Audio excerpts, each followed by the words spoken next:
आज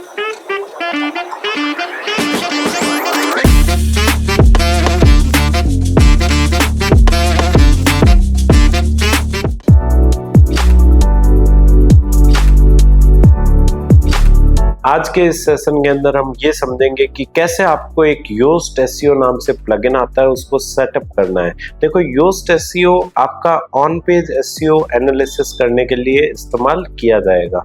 तो अभी हम सिर्फ सेटअप करना सीखेंगे और नेक्स्ट सेशन में उस प्लगइन को यूज करना सीखेंगे कि कैसे आपको यूज करना है, ताकि आप अपने वेब पेज का ऑन पेज एसईओ एनालिसिस करके और उसमें जहां पर भी ऑन पेज एसईओ की इम्प्रूवमेंट एरियाज है उन पे आप काम कर पाए। तो अभी सबसे पहले अपन वेबसाइट के एडमिन डैशबोर्ड के अंदर है। यहाँ आपको प्लगइन्स पे क्लिक करना है। लेफ्ट साइड में आ रहा है प्लगइन्स, ऐड प्लगइन। यहाँ पे आपको सर्च करना है योस्ट, YOAST। और भी काफी सारे प्लगइन्स है एसईओ के, बट योस्ट काफी अच्छा है। ऑल इन वन भी आप यूज कर सकते हैं, आप रैंक मैप्स भी यूज कर सकते हैं। तो काफी सारे प्लगइन्स अवेलेबल है। इंस्टॉल नाउ करते हैं हम। मोटा मोटी देखो, बेसिक्स हर चीज के सेम रहने वाले हैं। एक्टिवेट करते हैं हम इसको। आपको रूट्स समझनी है, आपको फंडे क्लियर रखना है, आपको रटना नहीं है कुछ भी। ठीक है, ये हमने प्लगइन एक्टिवेट कर दिया है। आपको पेज को अगेन रिफ्रेश करना है, या फिर आप लेफ्ट साइड के अंदर योस्ट एसईओ आपके दिखा रहा होगा, तो आपको इसकी सेटिंग्स में जाना है। सबसे पहले हम इसको सेटअप करना सीखेंगे। देखो, इसमें काफी फॉर्मेलिटी मांगेगा, काफी जगह ये आपको फॉर्मेलिटी डालने की रिक्वायरमेंट पड़ सकती है, तो आप उन सब चीजों को इग्नोर करना, ठीक है ना। जो आपके काम का है मैं सिर्फ और सिर्फ वही बताऊंगा। लेफ्ट साइड में आप अभी हैं जनरल के अंदर, और यहाँ है आप साइट फीचर्स के अंदर। यहाँ पर ये कह रहा है कि भैया मैं आपके वेबसाइट का एनालिसिस करके आपको दिखाऊं क्या? हाँ, दिखा। तो इनेबल फीचर है, उसको इनेबल ही रखना है। रीडेबिलिटी एनालिसिस, कि मैं आपके वेब पेज की, हर वेब पेज की रीडेबिलिटी भी चेक करके आपको बताऊं। हाँ भैया बता, इनेबल रखना है, ठीक है ना। आपको प्रीमियम वर्जन, अगेन मैं कह रहा हूँ, नहीं खरीदना है जब तक आपको ये नहीं लगता है कि आप एकदम एसईओ एक्सपर्ट हो चुके हैं और आपको रिक्वायरमेंट है, तभी प्रीमियम वर्जन परचेज करना है। क्योंकि एज सच मैंने भी आज तक नहीं खरीदा, मुझे भी कभी रिक्वायरमेंट नहीं पड़ी है। अगर आपके फंडे क्लियर है ना, आपको देखो किसी के भी एनालिसिस टूल की आपको हेल्प की नीड नहीं पड़ेगी। बट अगर आपके फंडे क्लियर नहीं है तो आप उस दिशा में भागोगे। लोग क्या कह रहे हैं, बाकी जो एजुकेटर है वो क्या कह रहे हैं, आपको उसके अंदर नहीं घुसना है। आपको सिर्फ और सिर्फ ये ध्यान रखना है कि आपके फंडे क्लियर होने चाहिए। अन्यथा क्या है कि अब देखो, बाकी जितने भी एजुकेटर होंगे उनको कुछ ना कुछ सॉफ्टवेयर बेचना होगा, तो वो आपको कुछ भी कह सकते हैं कि नहीं इसका प्रीमियम वर्जन जरूरी है। तो आपको ऐसा नहीं करना है, ठीक है ना। अब हम देखते हैं इंक्लूसिव लैंग्वेज एनालिसिस। लैंग्वेज का भी एनालिसिस करूंगा? नहीं चाहिए मुझे। योस्ट एआई का यूज चाहिए आपको? नहीं चाहिए मुझे। इनसाइट्स का यूज चाहिए मुझे? नहीं चाहिए। अगर आप ऑन करके रखते हैं तो ठीक है, जैसा है इसको एज इट इज वैसा ही पड़े रहने दीजिए। सीधा अपन ऊपर स्क्रॉल करते हैं, यहाँ आ रहा है साइट बेसिक्स। साइट बेसिक्स पे चलते हैं अपन। यहाँ पर ये कह रहा है वेबसाइट का नाम डालो, और ये सब चीजें आप यहाँ से ना करें तो ज्यादा बेहतर है, क्योंकि अपन अपीयरेंस के अंदर कस्टमाइजेशन में, आपको अगर याद हो तो जब मैं होम पेज कस्टमाइज करना सिखा रहा था, तो वेबसाइट के एडमिन डैशबोर्ड में लेफ्ट साइड में अपीयरेंस आता है। अपीयरेंस में कस्टमाइज में जाकर के साइट टाइटल में हमने नाम, टैगलाइन वगैरह सारी चीजें डाली थी, तो वहां से ये ऑटोमेटिकली फैच करके आपको दिखा रहा है।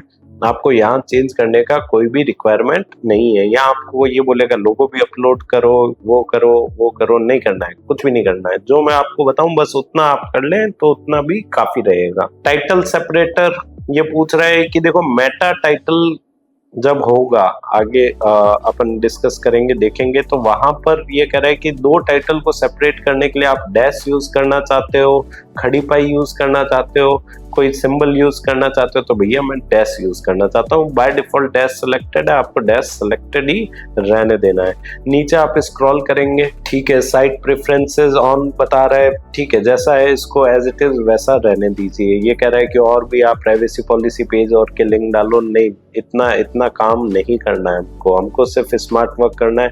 लेफ्ट साइड में आप देखेंगे साइट रिप्रेजेंटेशन आ रहा है, ठीक है। तो ये कह रहा है कि आप बताओ कि आप पर्सन हो या आप ऑर्गेनाइजेशन हो। अरे भैया भैया तुमको क्या लेना देना है इससे कि मैं पर्सन हूँ या ऑर्गेनाइजेशन हूँ। आप अपना एसईओ एनालिसिस करके दो जिस काम के लिए आप हो, ठीक है ना। आप इसको डेटा दोगे, फिर ये डेटा को ईमेल मार्केटिंग में यूज करेगा, आपको मेल करेगा कि भैया आप मेरा प्रीमियम वर्जन लो। तो आपको फिल करने की अगर जरूरत लगती है तो आपको फिल करना है, अन्यथा फिल नहीं करना है। ठीक है, हम सीधा अब आते हैं अपने होम पेज के ऊपर। देखो कंटेंट टाइप्स के अंदर आ रहा है होम पेज। यहाँ पर ये आपको होम पेज का एसईओ नहीं करने देगा।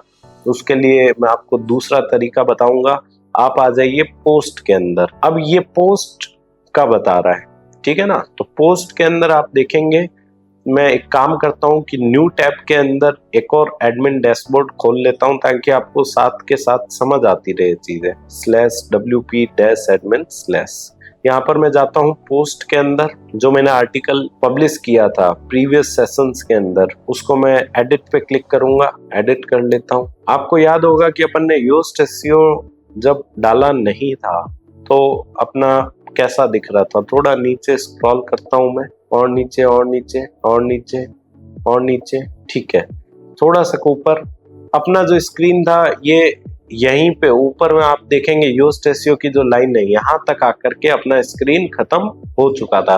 पर क्योंकि अपन ने योस्ट एसईओ का प्लगइन डाल लिया है तो यहाँ पर नीचे में एनालिसिस के लिए ये यहाँ पर शो करना स्टार्ट हो चुका है। फ्रंट एंड पे यूजर को ये चीज नहीं दिखेगी, उसको सिर्फ आर्टिकल दिखेगा। ये सिर्फ आपके रेफरेंस के लिए यहाँ पर ये शो कर रहा है अपना प्लगइन, जो भी अपने फीचर्स है उसको। अब यहाँ आप देखेंगे नीचे थोड़ा सा स्क्रॉल करेंगे तो गूगल में आपका पर्टिकुलर जो ये पेज है वो सर्च इंजन रिजल्ट्स में कैसे दिखने वाला है, वो ऐसे दिखने वाला है। आप ब्लू कलर के अक्षरों में आप देखेंगे तो इसको हम कहते हैं मेटा टाइटल, और नीचे जो ब्लैक कलर के अक्षरों में आएगा उसको हम कहते हैं मेटा डिस्क्रिप्शन। तो अभी ये जो इनका रेगुलर फॉर्मेट है उस हिसाब से दिखा रहा है, हम इसको एडिट कर सकते हैं। ऊपर में आता है आपका मेटा टाइटल। मेटा टाइटल से ऊपर आप देखेंगे आपके वेबसाइट का नाम आता है, फिर आपके वेबसाइट का लिंक आता है, फिर आता है मेटा टाइटल, और मेटा टाइटल के बाद में आता है मेटा डिस्क्रिप्शन। यहाँ आप देखेंगे मेटा टाइटल के अंदर क्या आ रहा है, आर्टिकल का टाइटल आ रहा है, फिर डैश यानी सेपरेटर। जो आपने सेपरेटर वहां सेलेक्ट किया था वो सेपरेटर यहाँ पे दिखा रहा है आपको, डैश, और उसके बाद में आपका साइट का नेम। तो क्या आप गूगल पे ऐसा दिखाना चाहते हैं? नहीं भाई, मैं ऐसा नहीं दिखाना चाहता हूँ। क्यों नहीं दिखाना चाहता हूँ? मैं मान लेता हूँ कि चाहता हूँ कि गूगल पे यूजर्स को लगे कि मेरा आर्टिकल अपडेटेड है, तो मैं एक काम करता हूँ, यहाँ एसईओ टाइटल में जहाँ टाइटल वर्ड लिखा हुआ है इसके आगे लिख देता हूँ क्लिक करके 2025। आप चाहें तो यहाँ से भी एडिट कर सकते हैं और फिर वापस अगर आप पब्लिश पे क्लिक करेंगे तो पब्लिश हो जाएगा, बट अभी मेरे को नहीं करना है, ठीक है ना। अभी हम सिर्फ समझ रहे हैं। आप चाहें तो यहाँ पर 2025 भी लिख सकते हैं। उससे क्या है कि आपके आर्टिकल को बाय डिफॉल्ट गूगल प्रेफरेंस देगा, आपको हायर रैंक करेगा। क्यों? क्योंकि गूगल को लगेगा अरे ये जो वेब पेज है ये तो लेटेस्ट वर्जन है, ये मतलब 2025 में डाला गया है, इसके टाइटल में भी 2025 है, तो आपको ऑटोमेटिकली हायर रैंक करेगा। पर मान लो कि आपने 2025 के अंदर 500 आर्टिकल डाले अपनी वेबसाइट पे, और 2026 1 जनवरी 2026 को क्या होगा, सभी आर्टिकल में दिखा रहा होगा 2025। गूगल उसको वापस डीरैंक करना स्टार्ट कर देगा। तो फिर आप अगर भूल गए यहाँ पर चेंज करना 2025 को 2026, तब तक क्या होगा, वो नीचे चले जाएंगे। तो आपको ऐसा नहीं करना है, आपको यहाँ नहीं डालना है, क्योंकि फिर अपना अगले साल काम बढ़ जाएगा। मैं आपको शॉर्ट ट्रिक्स बताऊंगा, उन्हीं को आपको यूज करना है। आप यहाँ से हटा दीजिए 2025, हमें यहाँ नहीं चाहिए। हम जाते हैं वापस अपने पोस्ट की सेटिंग्स में। यहाँ पर आप देखेंगे एसईओ टाइटल का आ रहा है फॉर्मूला, तो यहाँ पर हम फॉर्मूला लगाएंगे। देखो टाइटल के बाद में पेज नंबर आप चाहते हो क्या? नहीं, हम पेज नंबर भी नहीं चाहते हैं, क्योंकि अभी तो ये आर्टिकल आपका फर्स्ट पेज पे है। जैसे जैसे आप और काफी सारे आर्टिकल पोस्ट करते जाएंगे ये पीछे चला जाएगा, पेज सेकंड पे चला जाएगा। तो क्या होगा, top 10 tourist places in Shimla, page 2 separator dash यानी, और आगे आपकी वेबसाइट का नाम। तो पेज नंबर चाहते हैं, हम नहीं चाहते हैं, इसको हटा देते हैं। ठीक है, यहाँ पर हम फॉर्मूला लगाएंगे 2 बार परसेंटेज का सिंबल, करंट ईयर बिना स्पेस के, और फिर वापस 2 बार परसेंटेज का सिंबल। अब ये क्या हो गया, करंट ईयर का हमने फॉर्मूला लगा दिया है। यहाँ हम सेव चेंजेस करते हैं एक बारी, ठीक है। और वहां हम आर्टिकल को रिफ्रेश करके देखते हैं। अब वापस हम नीचे चलते हैं कि हमारा आर्टिकल गूगल में कैसे दिखेगा। यहाँ देखिए ऑटोमेटिकली वो फॉर्मूला आ चुका है। तो अब इससे क्या होगा, इस फॉर्मूले से कि जैसे ही 2026 1 जनवरी 2026 को क्या होगा, अगर आपकी वेबसाइट पे 500 छोड़ो 10,000 आर्टिकल भी है, सारों के अंदर ईयर बाय डिफॉल्ट चेंज हो जाएगा, 2026 हो जाएगा, 2027 में 2027 हो जाएगा, मतलब एवरग्रीन आपके आर्टिकल रहने वाले हैं। तो ये फॉर्मूला आप लगा सकते हैं। अब इतने में स्टूडेंट मुझसे पूछता है कि सर यहाँ पे हम महीना भी डाल सकते हैं क्या, ताकि गूगल को लगे नहीं ये तो इसी महीने डला है, करंट मंथ का फॉर्मूला लगा दे। तो आप महीना भी डाल सकते हो पर आपको नहीं डालना है। क्यों? क्योंकि देखो अगर साल में 12 बार यहाँ पर टाइटल चेंज हो रहा है तो गूगल को क्या लगेगा कि भैया आप लुढ़कने लौटे हो, कभी इधर तो कभी उधर। तो आप क्या कर रहे हो कि हर महीने अपना आर्टिकल का टाइटल चेंज कर रहे हो, मतलब लोगों को भ्रमित कर रहे हो। गूगल इतना समझदार है कि उसको पता लग जाएगा। तो आपको ऐसा नहीं करना। साल में देखो एक बार आर्टिकल अपडेट किया जाता है, समझते हैं। 12 बार अपडेट कर रहे हो मतलब आप पक्का हर बार क्या कुछ ना कुछ कमी छोड़ देते हो। तो आपको ऐसा नहीं करना है कि आप करंट मंथ का फॉर्मूला लगा दो, सर मैं करंट डेट का फॉर्मूला लगा दूं, वो तो बहुत बड़ा पाप हो जाएगा, वो घोर पाप हो जाएगा, ठीक है ना। क्योंकि साल में 365 बार एडिट होना, मतलब इतनी गलतियां कोई आदमी कैसे कर सकता है। और देखो होता क्या है ना कि आपने तो यहाँ पे चलो अपडेट कर दिया, गूगल के सर्च रिजल्ट में तो अपडेट होने में टाइम लगेगा।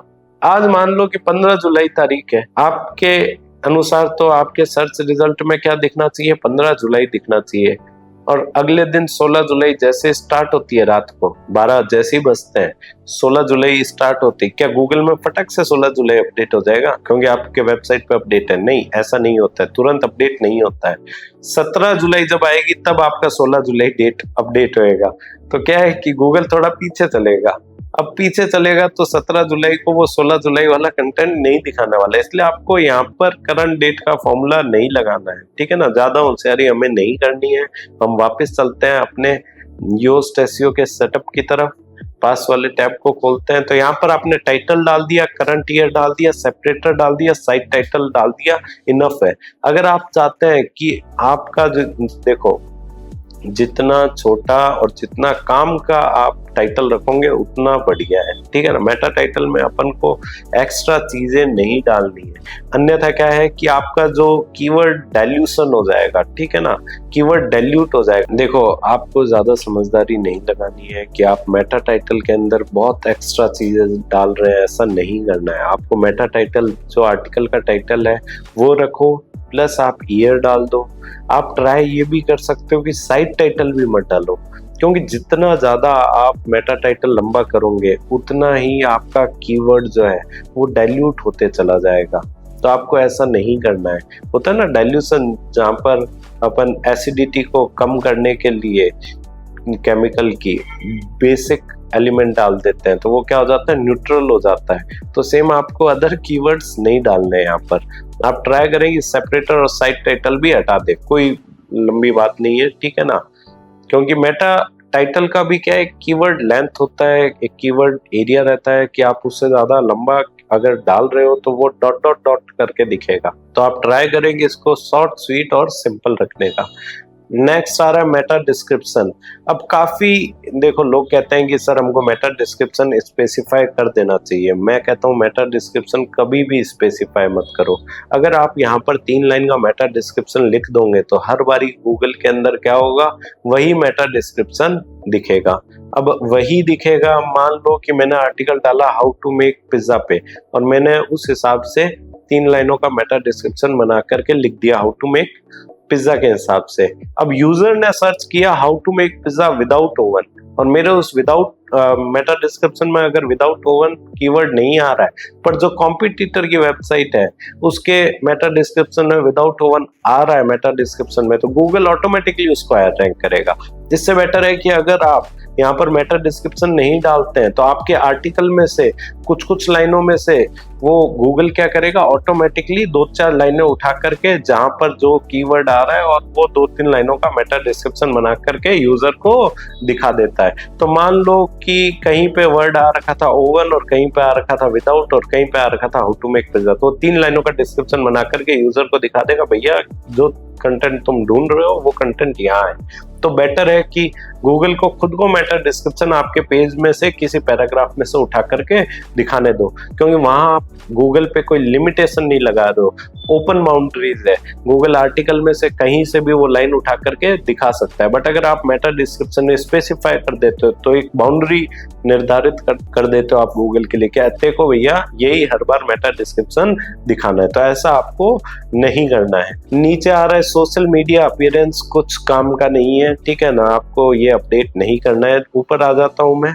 यहाँ पर देखो आप एक चीज और अपने से मिस हो गई डिस्कस करना, जो कि है show post and search results. इसको आपको ऑन रखना है। अगर आप इसको ऑन रखेंगे तो क्या होगा, आपके जो आर्टिकल है वो गूगल में इंडेक्स होंगे। अगर आप इसको ऑफ कर दोगे तो आपके आर्टिकल गूगल में इंडेक्स नहीं होंगे, आपके सर्च इंजन में आर्टिकल इंडेक्स नहीं होंगे, और जब इंडेक्स नहीं होंगे तो रैंक नहीं होंगे। तो मैं आपको बताता हूँ कि ये कब काम में लेना है, ये कब आपको ऑफ करना है।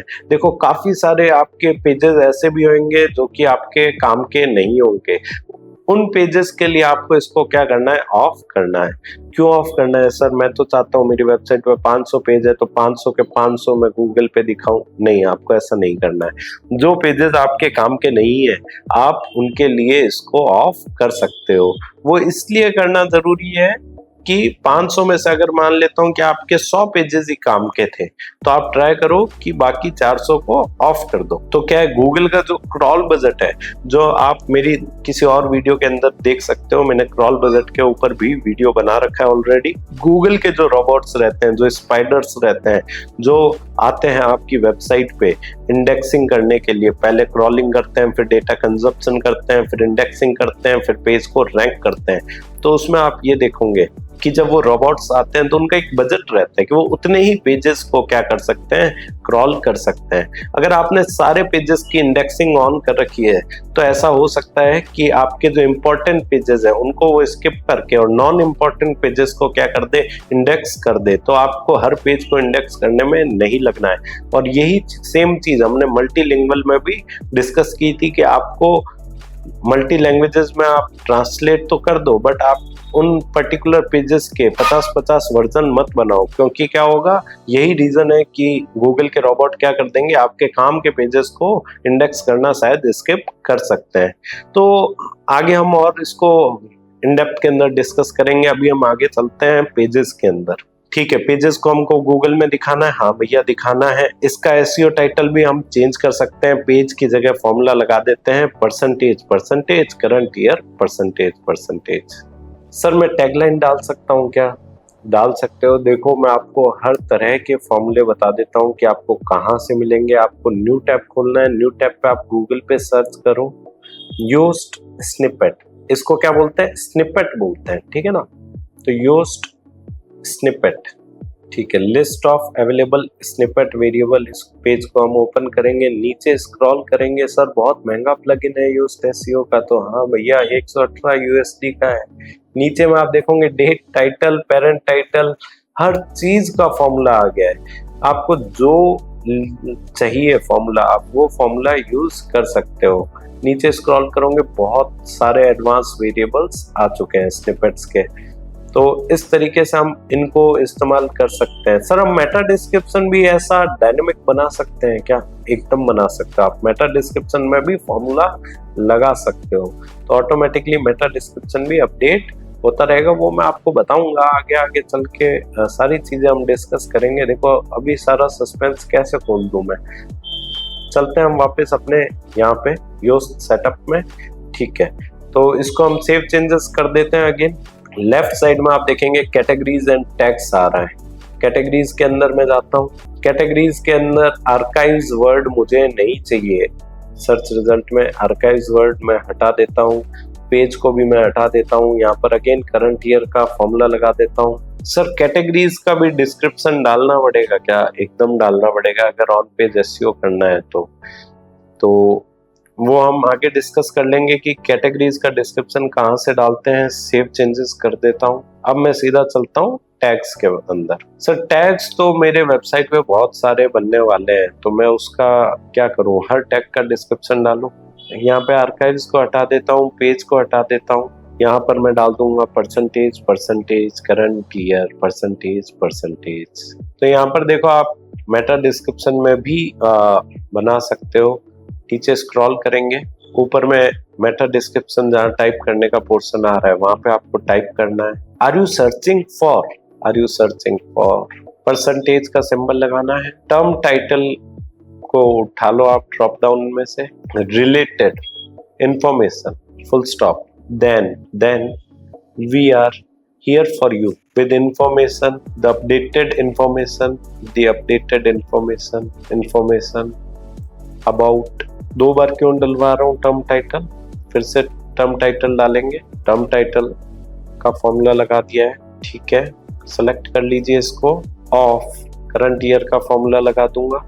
अब क्या होगा, हर टैग का अपने आप डिस्क्रिप्शन बन जाएगा, फुल स्टॉप। तो इस तरीके का आप एक यूनिवर्सल डिस्क्रिप्शन बना करके फॉर्मूला लगा सकते हैं। तो यहाँ पर बाय डिफॉल्ट क्या होगा, डिस्क्रिप्शन आ जाया करेगा। बट ये आपको टैग्स के अंदर करना है, ये आपको हर पेज में नहीं करना है। और आप ट्राई करेंगे टैग्स में भी मैनुअली हर टैग का डिस्क्रिप्शन लिख दें तो वो बेहतरीन होगा। सेव चेंजेस, बट अगर आप आलसी हैं तो आप ऐसा ऑप्ट कर सकते हैं, ठीक है। अभी अपन ने वो कॉमर्स नहीं पढ़ा है, वो कॉमर्स अपना आगे चल के टॉपिक आएगा। तो यहाँ पर योस्ट एसईओ में प्रोडक्ट का भी आ जाएगा, जहाँ पे जैसे पोस्ट वगैरह दिखा रहा है तो वहाँ पर प्रोडक्ट्स का भी पेज दिखाने लगेगा, उसका भी आप योस्ट एसईओ सेटअप कर सकते हो। प्रोडक्ट कैटेगरीज का, प्रोडक्ट टैग्स का, लोकेशंस का।